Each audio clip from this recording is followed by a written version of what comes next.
Takutlah akan Allah dan muliakanlah Dia, karena telah tiba saat penghakimannya. Dan sembahlah Dia yang telah menjadikan langit dan bumi dan laut dan semua mata air.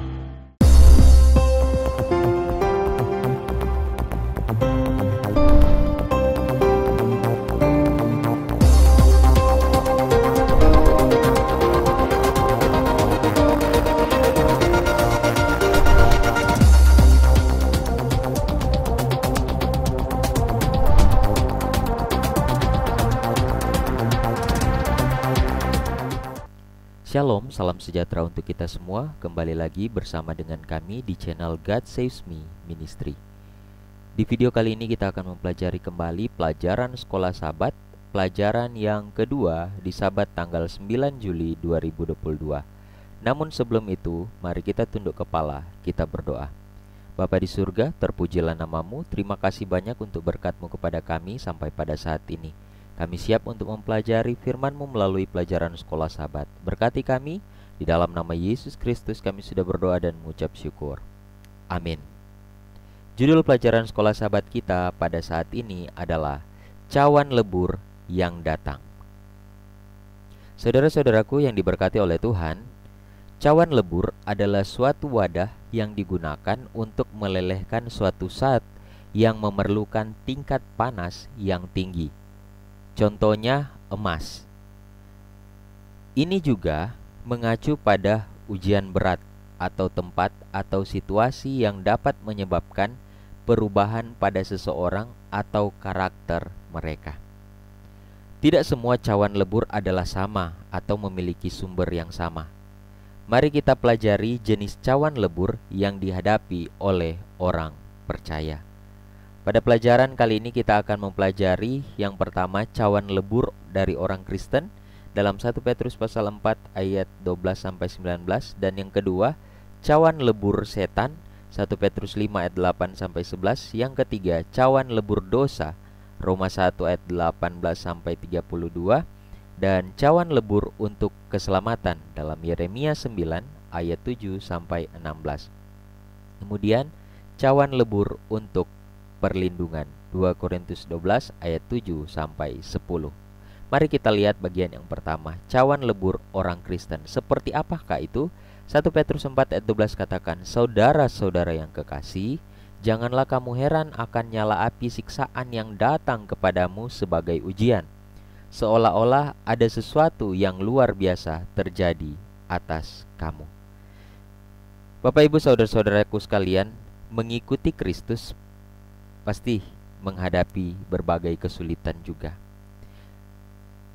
Tetap setia ketika dosa menyerang, mempertahankan kebenaran di atas kepalsuan, bersaksi bahwa Yesus adalah juru selamat dunia. Ketika kita melakukan hal-hal ini, musuh mungkin mencoba menyakiti kita untuk membungkam kesaksian kita. Tentunya saudara-saudaraku, ketika kita mengikuti Tuhan Yesus, kita juga akan mengalami kesusahan, ya. Tapi bersama dengan Tuhan, Tuhan janjikan bahwa Dia akan menjaga, melindungi kita sebagai gembala pelajaran yang lalu. Nah, ketika kita ikut tetap setia di dalam Tuhan, musuh kita, setan, terus menyerang kita untuk membungkam kesaksian kita.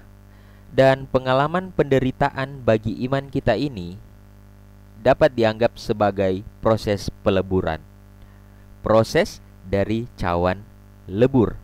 Jadi cawan lebur orang Kristen adalah ketika kita mengalami penderitaan karena kita mempertahankan Kristus di dalam kehidupan kita. Kita hidup di antara pertentangan antara yang baik dan yang jahat, antara Tuhan dan setan. Oleh karena itu, kita tidak perlu heran jika kita menghadapi masalah ketika kita secara terbuka berdiri di sisi Tuhan. Kadangkala mungkin ketika kita mengalami pengalaman di mana kita harus memilih antara mengikut Tuhan atau mengikuti keinginan daging kita. Kita mungkin akan diejek, difitnah, disiksa dan lain sebagainya. Tapi Tuhan mau kita mempertahankan kebenaran itu. Dan inilah proses peleburan kita untuk menjadi seseorang yang layak untuk diselamatkan. Yang kedua, cawan lebur setan. 1 Petrus 5 ayat 8, sadarlah dan berjaga-jagalah, lawanmu si iblis berjalan keliling sama seperti singa yang mengaum-ngaum dan mencari orang yang dapat ditelannya. Setan adalah musuh yang aktif dan nyata. Jadi itu bukan hanya cerita fiktif, tapi setan memang ada. Dia ingin menyebabkan kerusakan. Karya Tuhan sangat jelas di sekitar kita. Ada kematian, ada penderitaan, ada amoralitas, kepalsuan, dan lain sebagainya. Terutama, dia tertarik untuk membuat kita berdosa atau menghancurkan kita jika kita tidak melakukannya. Dia mencoba melakukannya dengan cara apapun. Setan ini dia mencoba dengan cara apapun supaya kita, manusia, jatuh ke dalam dosa dan tidak setia kepada Allah. Apa yang dapat kita lakukan? Melatih pengendalian diri. Waspada, menahan godaan, berdiri teguh dalam iman kita. Kita baca dalam 1 Petrus 5 ayat 8 sampai 9. Yang dapat kita lakukan untuk menghadapi cawan lebur setan adalah dengan melatih pengendalian diri kita. Dan tetap waspada, selalu belajar firman Tuhan. Kemudian menahan godaan, berdiri teguh di dalam iman kita kepada Tuhan. Tuhan telah berjanji untuk memulihkan kita dan membuat kita kuat, teguh dan tabah dalam peperangan ini. 1 Petrus 5 ayat 10. Ingatlah bahwa setan telah dikalahkan dalam Lukas 10 ayat 18 dan Roma 16 ayat 20 serta Wahyu 12 ayat 11. Kemenangan kita terjamin selama kita berpegang teguh pada Yesus. Bagaimana supaya kita tetap menang? Berpegang teguh di dalam Yesus Kristus. Setan telah dikalahkan dan kita dapat mengalahkan setan kalau Yesus tinggal dalam diri kita, karena dialah yang akan mengalahkan setan itu. Kita manusia yang tidak berdaya, tapi bersama dengan Tuhan, kekuatan yang luar biasa akan kita miliki. Pelajaran kita yang selanjutnya adalah cawan lebur dosa. Roma 1 ayat 18. Sebab murka Allah nyata dari sorga atas segala kefasikan dan kelaliman manusia yang menindas kebenaran dengan kelaliman. Saudara-saudaraku, dosa selalu memiliki efek samping. Dalam Galatia 6 ayat 7. Tuhan dapat menghapus konsekuensi dari dosa-dosa kita, tetapi Dia biasanya tidak melakukannya. Kenapa?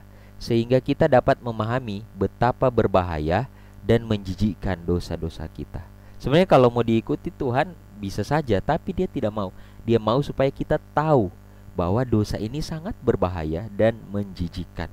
Ya, kita seharusnya tidak berharap untuk berbuat dosa dan kemudian tanpa menderita, atau berpikir bahwa Tuhan akan memahami situasi saya saat ini dan membebaskan saya dari konsekuensi dosa saya. Kadang dalam kehidupan kita menghadapi pilihan, kita berkompromi. Kita mengatakan bahwa kan Tuhan tahu saya butuh ini, padahal ini hal yang salah. Saya butuh uang, saya mau mencuri karena tidak ada uang.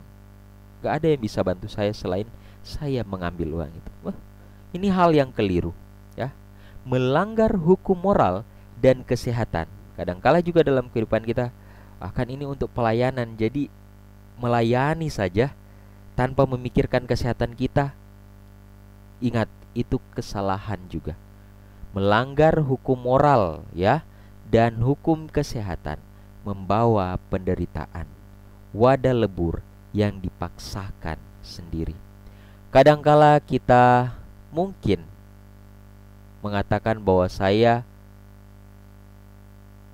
bekerja melayani, ya, melayani Tuhan, bekerja mengerjakan pekerjaan Tuhan, sehingga kita lupa untuk makan, kita lupa menjaga kesehatan kita. Ini juga hal yang keliru.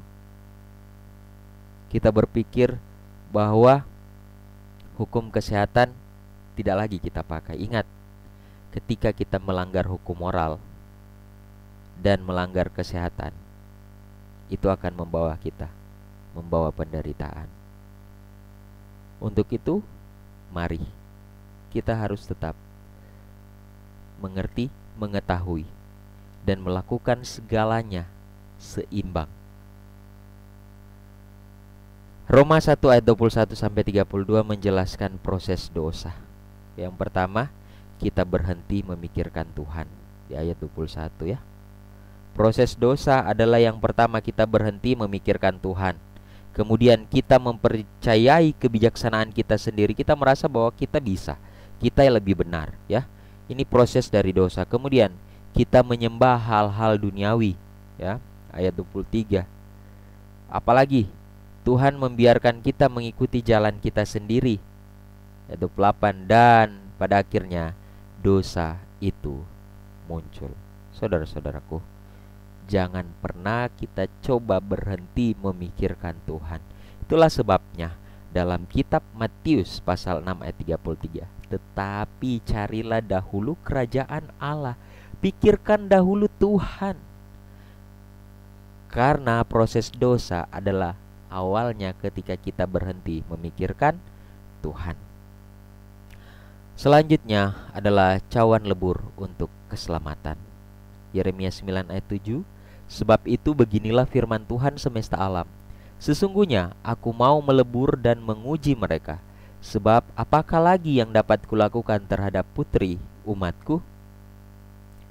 Di luar akibat dari dosa kita, saudara-saudara, Tuhan mengkhawatirkan dosa itu sendiri, terutama dosa yang kita tolak untuk akui ya. Ketika kita tidak mengakui dosa kita, Tuhan membiarkan kita melewati cawan lebur. Jadi kita mengakui dosa kita dan merasakan perlunya keselamatan. Terkadang penderitaan kita alami supaya menyadarkan kita bahwa kita telah bersalah. Tuhan izinkan penderitaan terjadi dalam hidup kita supaya kita mengerti benar bahwa kita telah berdosa. Mungkin ketika penderitaan tidak datang, kita merasa bahwa saya baik-baik saja.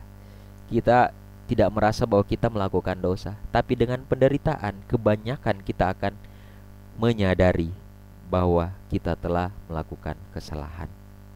Saudara-saudaraku, cawan lebur untuk keselamatan.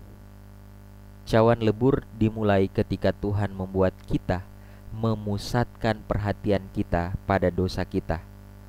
Dan itu terkadang dengan cara yang menyakitkan, supaya kita mengerti bahwa dosa ini sangat berbahaya. Kita merasakan sakit yang dalam karena kita sadar akan dosa kita.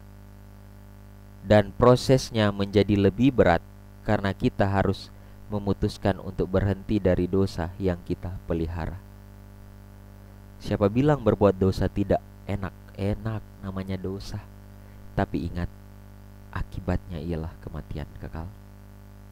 Untuk itu, ketika kita berada di dalam Yesus Kristus, ketika kita mengalami penderitaan, merasa tidak baik, jangan lupa, itu bukan berarti kita harus meninggalkan Tuhan, tidak. Tapi itulah proses di mana kita harus menyadari bahwa kita membutuhkan Tuhan. Mungkin saat itu kita merasa bahwa kita tidak perlu Tuhan, sehingga kita mengalami berbagai macam penderitaan. Jadi saudara-saudaraku, saya ingin katakan, ketika kita mengalami masalah, penderitaan, ketika kita tinggal di dalam Yesus, ingat, ketika kita ambil keputusan untuk mengikut Tuhan dalam perjalanan kehidupan kita menuju Yerusalem baru, ada banyak hal yang akan kita alami, penderitaan, rasa sakit ya, dan lain sebagainya. Tapi itu mau membuat kita untuk mengingat kembali akan Tuhan, mendekatkan kita kepada Tuhan, bukan untuk memisahkan kita dari Tuhan, supaya kita menyadari dan meninggalkan dosa-dosa kita.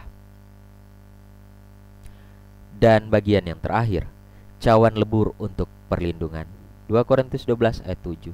Dan supaya aku jangan meninggikan diri karena pernyataan-pernyataan yang luar biasa itu, maka aku diberi suatu duri di dalam dagingku, yaitu seorang utusan iblis untuk menggocok aku, supaya aku jangan meninggikan diri. Kadang-kadang saudara-saudaraku, Tuhan mengizinkan setan untuk membuat kita melalui beberapa cawan lebur, sehingga kita dikuatkan. Ingat, sehingga kita dikuatkan. Kalau kita tidak dikuatkan berarti kita melupakan Tuhan, sehingga kita menjadi siap untuk menahan godaan di masa depan. Ingat, mungkin penderitaan yang kita alami saat ini mau mengajarkan kita supaya kita bisa bertahan di masa yang mendatang. Mungkin lebih parah akan kita alami, karena kita ingat dosa di atas dunia ini semakin hari semakin memburuk. Paulus mengerti bahwa duri yang dideritanya telah mencegahnya meninggikan diri dan dari kesombongan serta kepercayaan diri. Dia menyimpulkan bahwa sebab jika aku lemah maka aku kuat. 2 Korintus 12 ayat 10. Inilah yang menjadi pengertian dari Paulus ketika dia mengalami duri, ya. Itu mau mencegahnya supaya tidak meninggikan diri. Begitu pula dengan kita. Mungkin di saat kita mengalami kehidupan yang luar biasa, berada di tingkatan posisi yang kita rasa aman, kemudian tiba-tiba kita mengalami penderitaan. Ingat, salah satu cara Tuhan izinkan itu supaya kita tidak meninggikan diri, tidak menjadi sombong. Rasul Paulus katakan, sebab jika aku lemah, maka aku kuat. Ketika kita lemah, ketika kita menderita, kita akan ingat sama Tuhan. Ringkasnya adalah, tidak semua cawan lebur atau pencobaan yang kita derita dihasilkan oleh cara yang sama atau dengan maksud yang sama, saudara-saudaraku. Mari kita meminta Roh Kudus untuk membantu kita memahami setiap kasus hal-hal yang kita alami dan bertindak sesuai dengan apa yang Tuhan kehendaki. Kutipan yang terakhir, mereka yang berpegang teguh pada iman mereka sampai akhir akan keluar dari tungku pencobaan seperti emas murni yang 7 kali dimurnikan. Ketika dalam kesulitan, ingatlah bahwa iman yang teruji dalam tungku penderitaan lebih berharga daripada emas yang diuji dengan api.